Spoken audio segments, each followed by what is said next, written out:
afternoon, Patriots.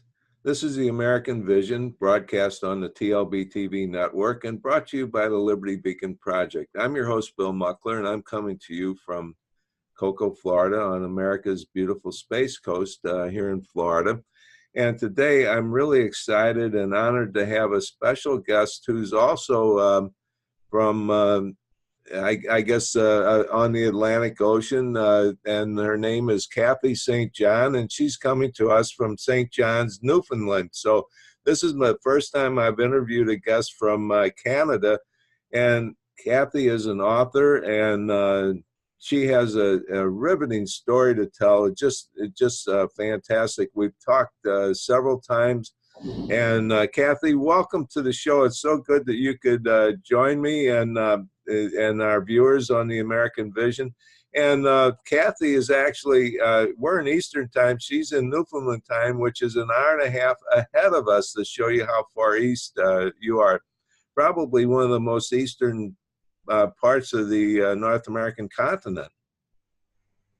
Well, good morning, Bill. Thank you for having me here. And yes, you're right. I am on the most easterly point in North America, and our time zone is rather unique.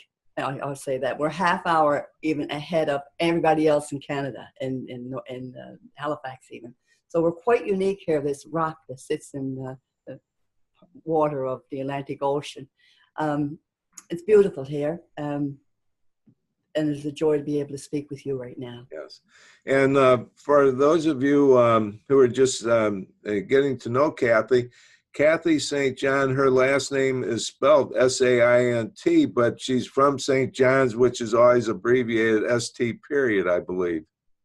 Yes, that's right. That was a legal change that our father, who came from Wales during the turn of the century, the 19th century, and he came here. Corey Brothers sent him here as a mining engineer, and his name was John, and it was confusing, so he added the legal change of S-A-I-N-T in there as St. John, and that made us the only family here in Newfoundland with that particular name. So here we are, and unique as that. We started out with a unique name, and then became, I think, a unique family. Yes.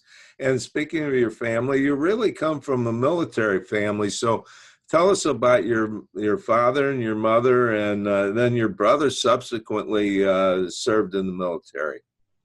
Well, when father came here, it was on the turn of when the war started, probably about a year or so after, and he immediately signed up, coming from Wales, the Commonwealth. Newfoundland was a part of the Commonwealth then. It was not a part of Canada. Newfoundland never joined Canada until 1949. So in the turn of the century, my father was here, the war broke out, and he trained here, and he shipped out of here to Scotland and then onward to Gallipoli. He spent one day, the day he landed on the shores of Gallipoli, he was shot, and he was left for dead. And the next morning, somebody saw his leg move and removed him from where he was and shipped him out to England, to Wainsworth, England. And he had surgery on the way during the journey, but apparently his records show that he wasn't conscious until he got back to England. And he recovered, bless his soul, because we wouldn't have made it here without him. And he recovered and came back to Newfoundland and worked as an engineer eventually. And he married then, but my family and I are from a second marriage. So we remember our dad very well. He was a great man. Mom was in the Navy during World War II. And she was a Wren and stationed in Halifax. So she served there and then came back home and, eventually met our father and started what was to be his second family. He was a widowed at the time. And then he had, a set of twins and 2 boys. And those 2 boys eventually went and served in Viet Nam together. Yes, and that would be your older brother, John, and the next brother, David. Tell us about John, because it's quite of a mix-up, because his name is actually John Blake, or he went by the name of John Blake. Tell us how all that happened. Well, we were living in Montreal. Actually, Dad was long dead by then, and we moved to Montreal, and the boys needed their birth certificates to complete their application to join the United States Army. So they sent them, sent requests to Newfoundland. There was no internet then, so a letter was sent to request those birth certificates. And when they arrived, David opened his, and naturally his name was Saint John, like mine. And then when John opened his, it turned out his name was John Blake. And what happened there was he was actually born 6 months prior to the wedding. And with Dad having a young family and a fire that, John was only 3 years old, I think, when the fire happened, 3.5. He actually started that. That's a unique story in the book. It was an accident, of course, and a fire that destroyed his livelihood, the home that they lived in, and then he had to rebuild. And then 2 years after that, a set of twins come into his life. That it was an oversight that they didn't change John's name from Blake to Saint John. So you mentioned the book, and so I've got the book as my backdrop now, and that leads into your two brothers wanted their birth certificates so they could join the United States Army, even though they were born in Newfoundland and lived in Montreal and were Canadian citizens. So many of us, I don't think, are really aware of how many Canadians actually came to America to serve in the United States services at that time.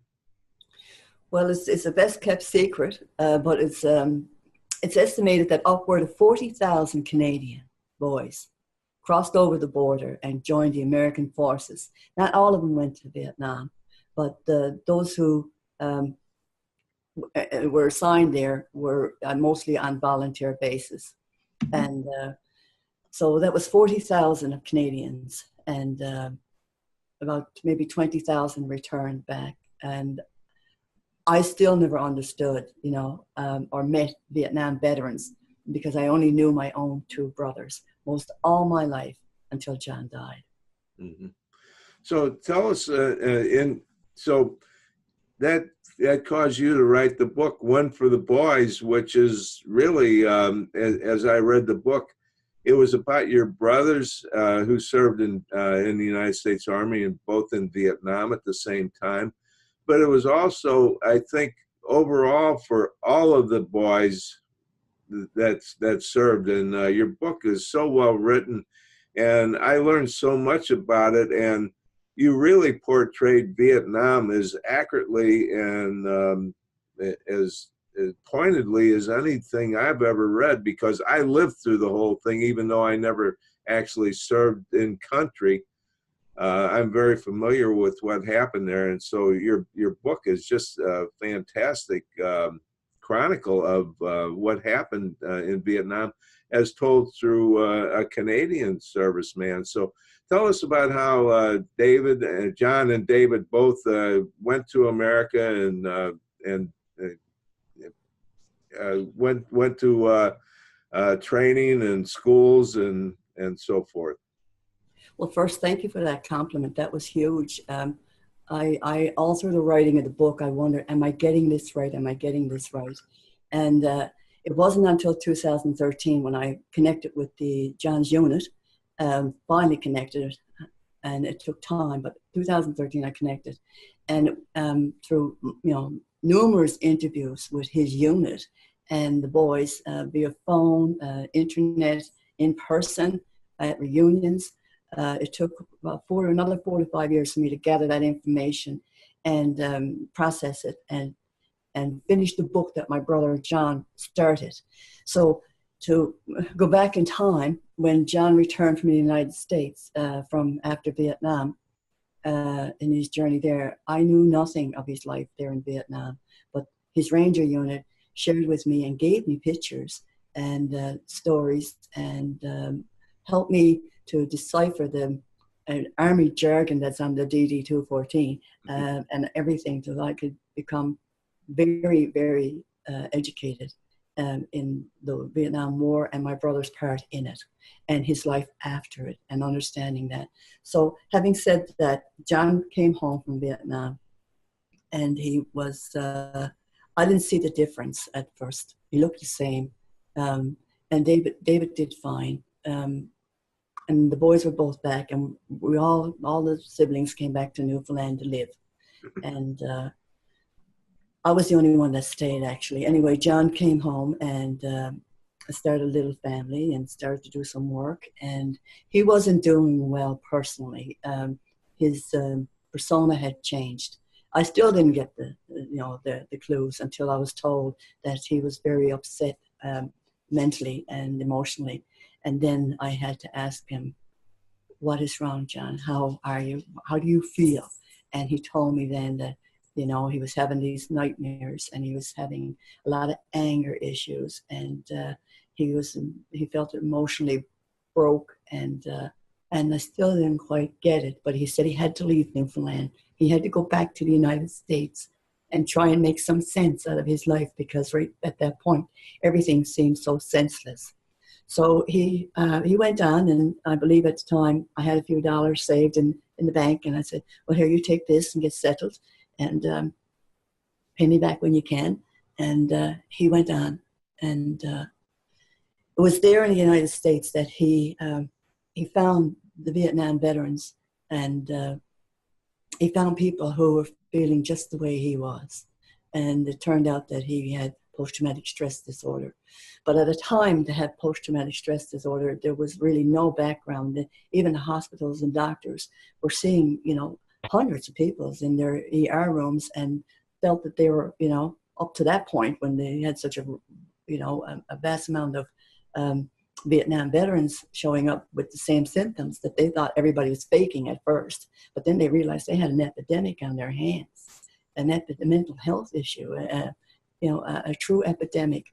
And then they went about trying to sort through it, but it wasn't something that they could fix. They never had the background to deal with the type of post-traumatic stress disorder that came out of Vietnam.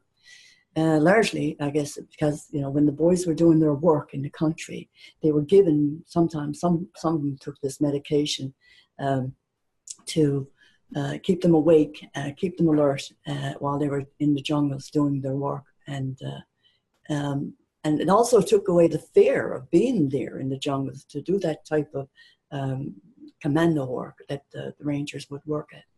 And sometimes, at times, I'm sure they had a false sense of security. So they never processed, what was happening really around them until they landed home, and all this flooded back on them, and their emotional being could not process the trauma that was connected to how they felt. So years later, we would find out how to handle post-traumatic stress disorder. But for that era, of the veterans who returned in the 80s, 70s and 80s, they were pioneers in developing the medical needs for mental health issues. So John was deeply troubled with it. And he focused on working around vets and with vets as an advocate. And at the time when the wall was being designed and was going to be erected in honor of the Vietnam veterans, the War Memorial in Washington, D.C., there wasn't enough being said about it. There was advertisement, he quotes, to quote John, on television, but it was so low key that he felt that there wouldn't be enough Vietnam veterans that would come up and be a part of it and celebrate that return home, the honor that would 10 years later follow them. Their lives were very difficult. Society was so upset, and they directed their anger against the veterans at the time, whereas it was a governmental issue going on there that so the Vietnam veterans took the blunt of a very angry and hostile civilian environment when they returned.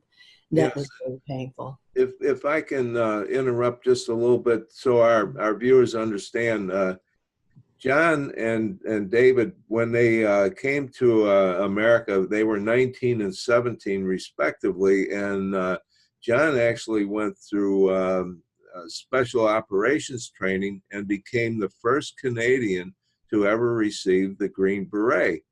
And he then was the first Newfoundlander. The first Newfoundlander that received the Green Beret. Yes. Then he was assigned to November Company of the 75th Battalion of the Rangers.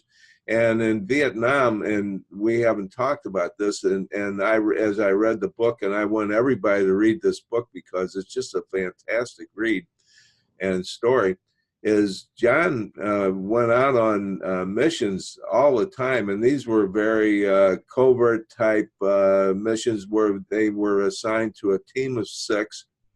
And as John was there, and he was there for 2 tours, he lost so many of his brothers, and the Rangers are so close to and bonded together, and he lost so many. So he talked about this. He wrote like a diary, and that's all in the book of, day to day, and not every day, of course, but throughout his tour in Vietnam, his tours in Vietnam talked about,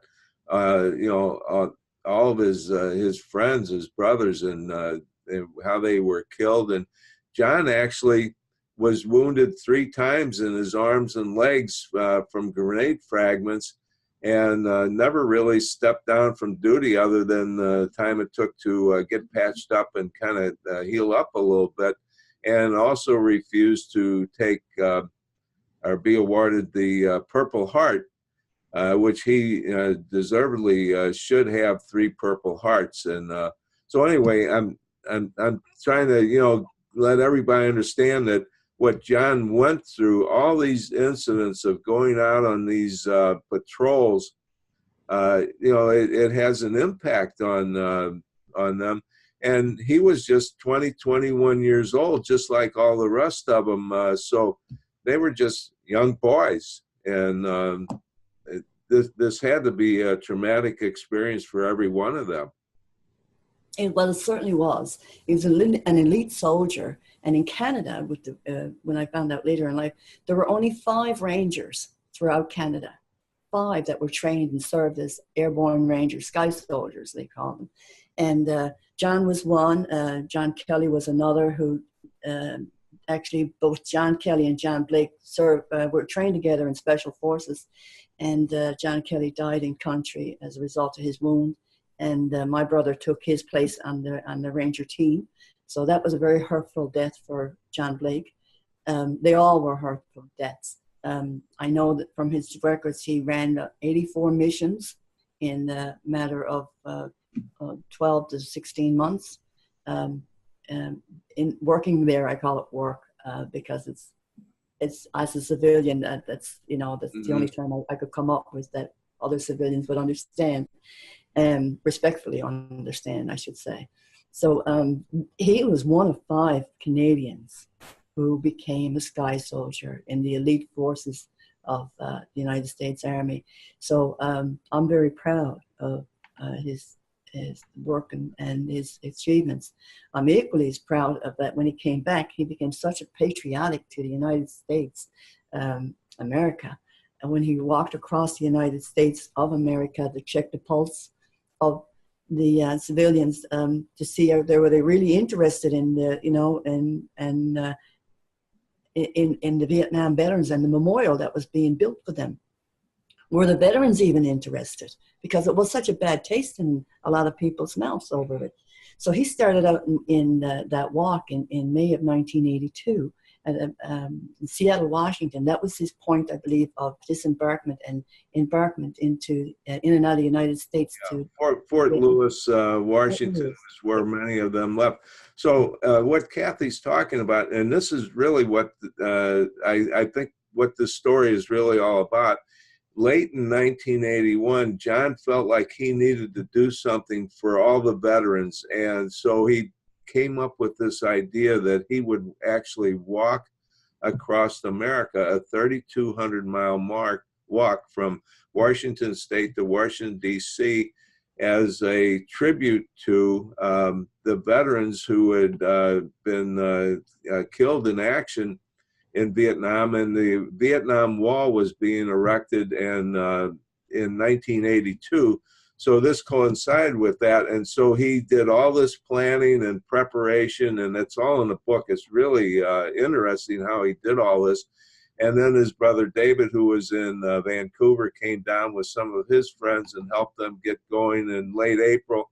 And he actually started on his walk, and it's well documented. They got the press, and I think the writer's name was John Han, however you pronounce it, from Seattle, actually wrote the story up in the Seattle paper. And he actually left at 10 a.m. on Saturday morning, May the 1st, and started on the walk from West Coast to East Coast. So tell us a little bit about how he came about wanting to do that, and the idea was not to hype anything, it was just to pay a tribute. Yes, exactly. It was certainly never a march or a walk of protest. It was a march of love and patriotism. And, you know, he recognized that, you know, that the American flag had never been returned after the war. It was burned in 1975 when Saigon fell. And so that hurt his heart, and he knew it had to hurt everybody else's heart in America. So he picked up the American flag and walked it and carried that flag with 60 pounds on his back, and no GPS, no technology, no entourage, nothing, only himself and his ranger skills. And he took himself, like I said, 3,200 miles across America.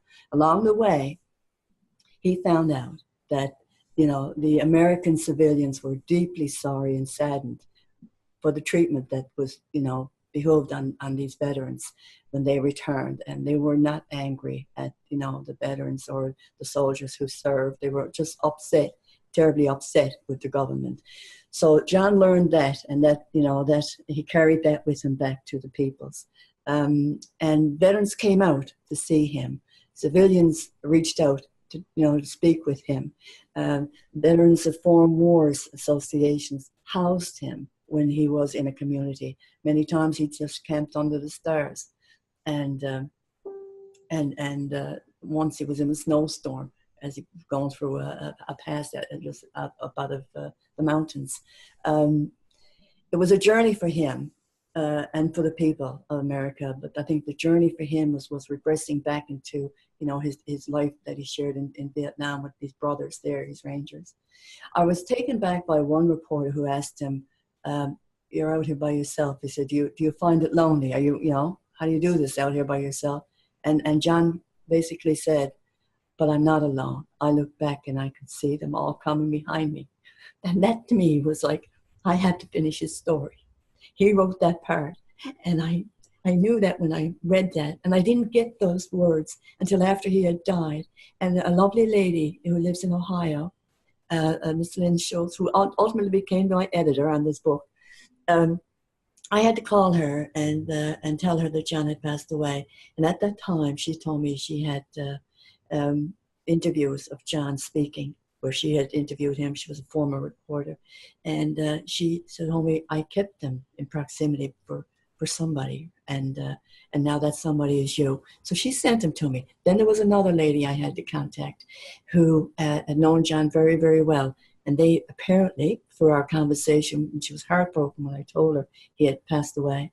And she said, "I have a manuscript here. It's only 100 pages. It's the beginning of his walk." And I said, "Oh my Lord, you know, this is magnificent." And she ensured that I had received that. So between all these people who I never met in my life, we all ended up coming together because of John Blake. And so that impact on those people in my life just taught me volumes about the impact he made on other people's lives. So his journey is in the book, and you're right in saying that his journal, that parts of his journal are also in the book from Vietnam, which showed me how devastating it was over there for John, how angry the boys felt, you know, and how they loved each other, and how much love was shared there among the dirt and the horrors of Vietnam between these American boys and Canadian boys. Yeah. Yeah. And so the book is his story and his diaries and his writings, and also what's so fantastic about this book is that John himself was really an accomplished poet for a person who didn't go to college and didn't was not degreed as a journalist or a writer or anything like that. But he wrote these poems that were about him and his brothers and so forth, and he actually even had their names in there. Like one of his best friends was named Morgan, who was accidentally killed by a grenade that somebody had tampered with, and that also wounded John. So I know that was a very traumatic episode in his in-country life in Vietnam. Yes, indeed. From my experience, what I've learned is that there is always, people will have, go through traumas and experience, horrid things in their lives, but there's always the one thing that really trips it out, and the person ends up having and living with post-traumatic stress disorder. So that's why it doesn't affect everybody. But in John's life, I learned that it was the death of George Morgan, that accidental death, that was John's one, that solidified that he would live with his post-traumatic stress disorder forever. Mm-hmm. And it was a very, very sad death. And from my research and with the boys, we learned, and from actual documents of the United States Army that John had in his possession that came to me, was that it was deemed an accidental death. And so it was. George Morgan, well, let me just back up a second. These Rangers are highly skilled. They're never to be captured. There was in country, there was a bounty on their heads. So they were never to be captured. So many of the boys carried a grenade that had a frag, a fuse in it, so that it would just blow the instant it was pulled. There was no delay into it. And George Morgan that day pulled the wrong grenade, and he disappeared right in front of John's eyes. Mm-hmm. And from what I'm told, it was a hard thing, and John never recovered from that. He could never recover from it. How does anybody recover from that? Your team leader is mm-hmm. just gone now, right? And so there's little wonder why John had to live that way. It boggles my mind. I can't even imagine that. To stand there and witness it is a whole different world. So I respect him for that, and I don't question it. Mm-hmm. It was his journey. I just told his story. Well, your brother was certainly a hero. There's no question about that. And in reading his account of what happened to him and what he did over there was just, a story of a real American hero. So he walked across America carrying the American flag, and several veterans have done that since then. I've actually interviewed a veteran a Marine that did that, went east to west to Camp Pendleton, Jonathan Hancock. But your brother was the first to do that, and he actually arrived. There's a map in the book that shows the route he took, and he ended up, I guess, mostly on Interstate 70 and then 64 going east into Washington, D.C. So when he got to Washington, D.C., was actually terminated at the Vietnam Memorial, which was new that year. Well, that year, ultimately, yes, there's a little twist in his story. He had to get rerouted through Ohio because he wasn't allowed to walk on the interstate highway. And he got arrested, actually.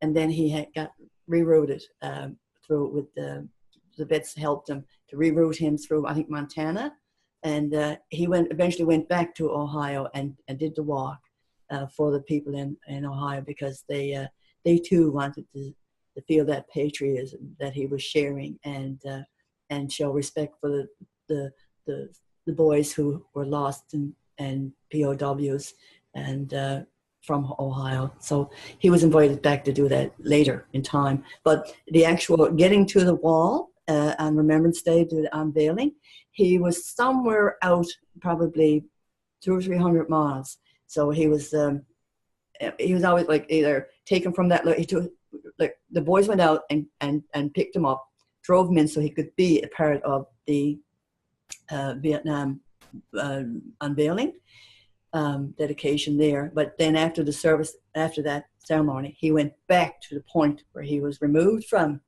and he walked it back in. I think he finished up in West Virginia, and then he did 2 more phases after that in his life before his post-traumatic stress disorder kicked in really heavy.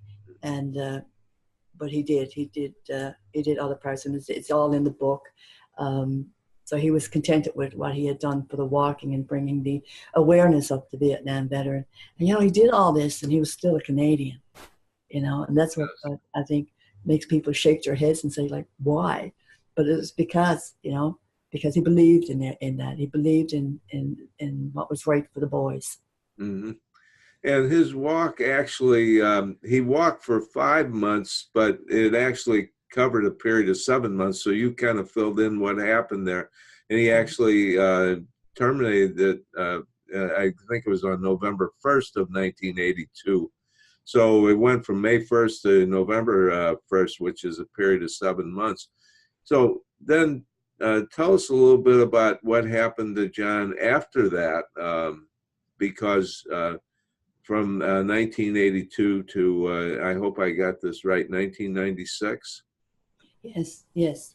Well, John, for another couple of years after the walk, he functioned as a veterans advocate.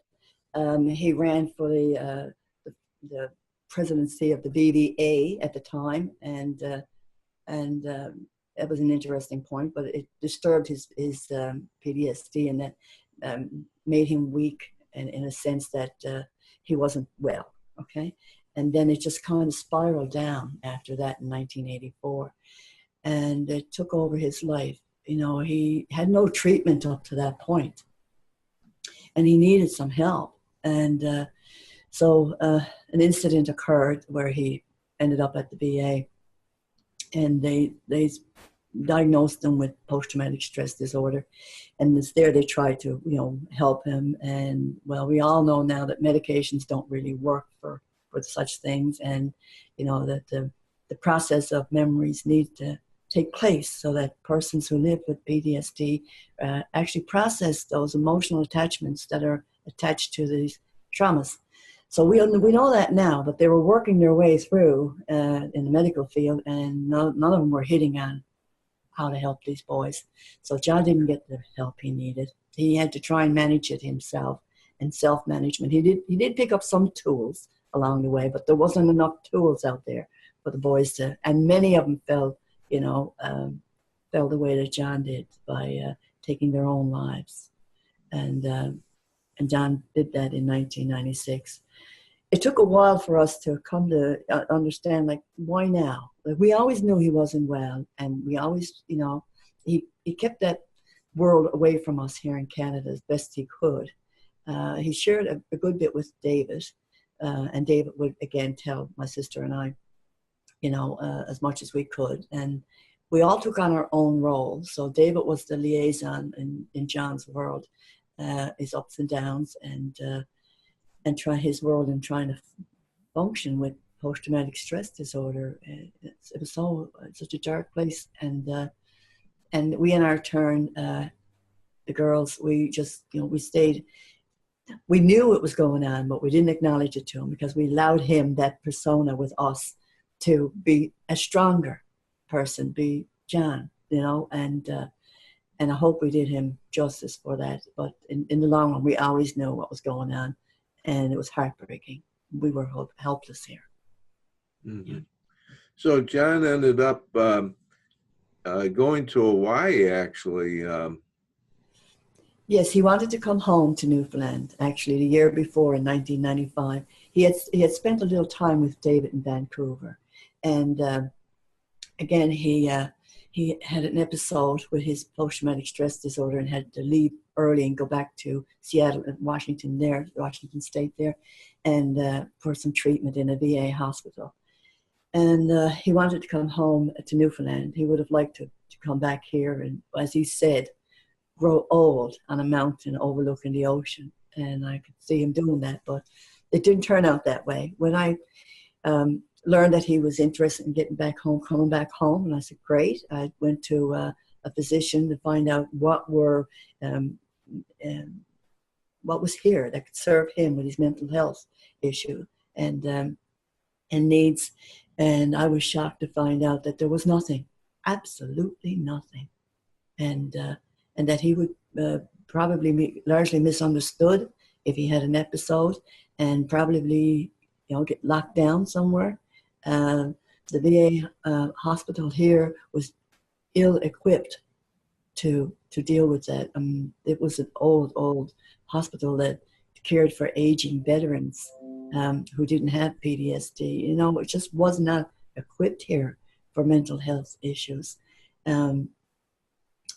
So I had to tell him that. So I gathered my information and we talked. John and I spoke on the telephone, and I told him what I had found. And I said, you come home if you really want to come home. But this is what you need to know. So he chose not to come home. And he chose to go to Hilo, Hawaii, because Hilo, Hawaii reminded the veterans, I was told later, that of Viet Nam. But it also reminded John of home, with the mountains, the hills, the ocean, different color water, warmer temperatures, but it was home, and we have mountains and large hills and bodies of waters everywhere. And so he called it paradise. And I think John resolved himself that he would go there to die, and he did. And we were notified, and we half expected it because, he did give some warnings and heads up, one day I'm going to fall. But when that day came and he fell, it was very, very difficult. And what made it increasingly difficult is that we chose to bring him home and to bury him here where we wanted to be. And our country denied us. They wouldn't let me buy the little burial plot up in the local military community cemetery, the only one that was here, by the way. I had no other choice. And they refused me to purchase that. And then our family, we broke together and said, well, it's going to be one more for the boys. It's going to be one more. We're going to do this for John, because this affects John. It's going to affect every other Canadian Viet Nam veteran in this country. So we started a campaign that lasted 5 years. We called it Not Without Honor. We would not bury our brother without honor.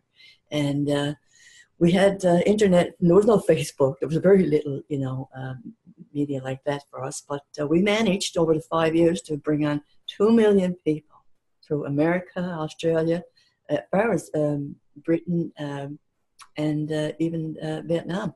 Some people jumped in. They heard about it. 2 million people came up and supported us. And the Canadian Vietnam veterans here in this country surfaced from their lives and stood up to say, I'm a Canadian Vietnam veteran too. And they helped us in every province. I started receiving T-shirts and hats, and I camped out in my kitchen. I ran that campaign from the kitchen in my home, and I put on one of their T-shirts, and I became one of them. And we had an army of people, and an army of veterans and civilians who knew what Canada was doing was absolutely wrong, and the justice to the Canadian Vietnam vets and veterans worldwide. The one thing that came out of that campaign, what was so horrible, was when the Secretary of State from Ottawa, Lawrence Macaulay, who was the only face in contact that I would have, he stood up and said one day in a CBC radio interview that to bury this veteran or that veteran in the field of honor here in St. John's, Newfoundland, would dishonor veterans buried there and veterans to come there. And everybody dropped their jaw. And that word got out fast across the continent. And it was just this disgusting display of ignorance. And I knew then what the boys went through when they came back from Vietnam. I had a taste of it, a big taste of it. And it was devastating, just devastating. Yes, because he was really forsaken by his own country and by our country, the United States, as well, back then. And it was such a difficult time for all the boys when they came back. And fortunately, I didn't have to go through that. But many of them, it was just, they weren't welcome back at all. I mean, they were just vilified when they came back, and by protesters and so forth. But it's amazing how our governments have, portrayed their ignorance in this whole thing. And now what we're starting to see, and I'm seeing this so much, I guess, because I've gotten so active in doing this TV show and talking to a lot of vets and who have PTSD, and also with some Gold Star families, which I've had the great honor to interview and get to know well. And we're finding out that, this thing in America, we call it the 22 a day, 22 veterans a day take their lives. And what we're really finding out is those statistics are probably very underreported, because some states do not report them, and some families don't want their loved ones reported as, documented as being suicide. So this is really an epidemic that's going on. And so you really lived through it. And Cathy, I just admire you so much, because your brother David was in Vancouver and your twin sister was in Ontario. So you really carried this whole weight of this on your own shoulders. It was a heavy backpack, let me tell you. And I never felt alone, though. I like John, I didn't feel alone in what I was doing for him and hopefully for the veterans of this country. Because I knew the support was there. The letters would come, the phone calls, the petition was being signed here. It wasn't the peoples of America or Canada. It was the government of Canada only who created this issue, this horrible issue about not recognizing the Canadian Vietnam veterans. Ultimately, we did bury John in a military cemetery in Vancouver. And the United States set a precedence when they sent over an honor guard. Then, back in 2002, 5 years after the man died, an honor guard to salute John Blake and thank him for his service. I couldn't get to that one because I had to have a service here and for closure here for family and friends and community. Everybody was invested in this. 2 million people was a lot of people to be invested, Again, it comes back to the government and, the peoples there who are elected to listen to the peoples who didn't listen. That issue, by the way, with burial of Canadian Vietnam veterans in this country is going to happen again. It won't happen here in Newfoundland. It's going to happen in Winnipeg, Manitoba, because in 2005 in all my research, I came across something that just broke my heart all over again, because Canada has incorporated into their national war memorial burial grounds the little cemetery here in Newfoundland, which wasn't incorporated when John died, and a magnificent and only military cemetery in Winnipeg, which houses 12,000 veterans. And there is a Vietnam veteran buried there. He was killed in action in country, I believe it was 68. And in Winnipeg, there's a large community of Canadian Vietnam veterans, and there is nowhere in Winnipeg in a military cemetery now to lay these boys to rest when their time comes. That is the only issue that's going to be outstanding right now. And to me, Canada deliberately did that. There is a Canadian Vietnam veteran buried there. Get this now, and there'll be no more to go there because of the regulations surrounding a national field of honor. Who does that? they not only shut the back door, they slammed it. Mm-hmm. And there's another province now with thousands of Canadian Vietnam vets in it. And should they want to be buried in a military cemetery, it won't happen there. That has to change. That really do have to change. Yeah, that is so sad. It's unbelievable. So, Cathy, you spent all this time, and you're an accomplished writer because you actually write, and we haven't even touched on that. So, tell us a little bit about before we end our chat. Is some of the things that you've written, who you write for, and a little bit about that, and then also where can we find the book? And I've always had a little, a great interest, I should say, in penmanship and writing, and actually was writing poetries and a few songs. And I wrote the campaign song for that one, and which is also in the book, in the back of the book. Yeah. Yes. And reunited actually with the artist who put the music and sung the song on the recordings, and which is now available on the internet on my site there, to hear what the song sound like, and give somebody a tune.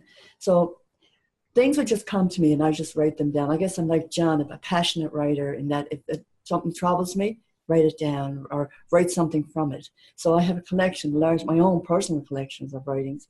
And I wrote like articles for, the local paper, magazines here on the island. This was my first book, and it took me 22 years. And I know that's hard to believe, but it took me 22 years since John died to complete the book, find these peoples, get all the research in, learn what I'm talking about, understand it completely, and then to regurgitate that back onto paper so that civilians can understand it and get it right. I had to get it right. So it took a lot of work. It took a small army behind me to help me get it right. And I couldn't have done it without the Rangers. Absolutely could not have done this without the Airborne Rangers, John's unit, and a shout out to the Rangers. Thank you for your compliment on the writing. I think it comes back. I think we have it in our blood. John had it, I have it. My father, actually, you might be interested in this one. I only learned this not so long ago. My father's cousin from Wales wrote the hymn, and it's my favorite. It's Guide Me, O Thy Great Jehovah. William Williams wrote that, and it was my father's cousin. So I think there's something, in our DNA that helps us be able to put it down on paper. Yeah, for sure. And your book is available on Amazon.com, and I've got it here for people to see the cover, One for the Boys. So it's very easy to find. One for the Boys by Cathy Saint John, and you can find it on Amazon. I was able to find it on Amazon very easily, so anybody else should be able to as well. That would be the best, the best go-to point. Yeah. I ended up, when I first talked with Cathy a week or so ago, I got the book on Kindle, and I've been reading the book, at night and mornings. I get up in the morning, I read some, and I read before I go to bed, try and read a little bit during the day. So I was actually able to get through the book. It's just really a great read. So Cathy, and you've been such a great guest. I want to thank you so much for being a guest on the American Vision, and God bless you for everything that you're doing for the Vietnam vets and what you did for your brother, who is really a Canadian and an American hero. Well, thank you, Bill. And if I could leave something else on the table here for a takeaway for your audience, is to say that this book is a powerful view of life living with post-traumatic stress disorder and a community. And for today's communities, especially here in Canada, who are not well versed in understanding their neighbor or their loved one who lives with post-traumatic stress disorder, this book will take you through a heartfelt journey and help you understand your own loved ones. And I encourage people to please read it. And and share with other people, especially for non-civilians, non-military, I should say, who, persons who live, and first responders, and everybody who is living with it, has somebody who's living with it, or, is a family member on the side who don't understand it, or for physicians and psychologists and VA, hospitals, everybody who needs to get that inside look into post-traumatic stress disorder that nobody wants to talk about. Mm-hmm. They'll find it there. Thank you for that message, and thank you so much again for being a guest. Thank you for having me, Bill. It's been a pleasure.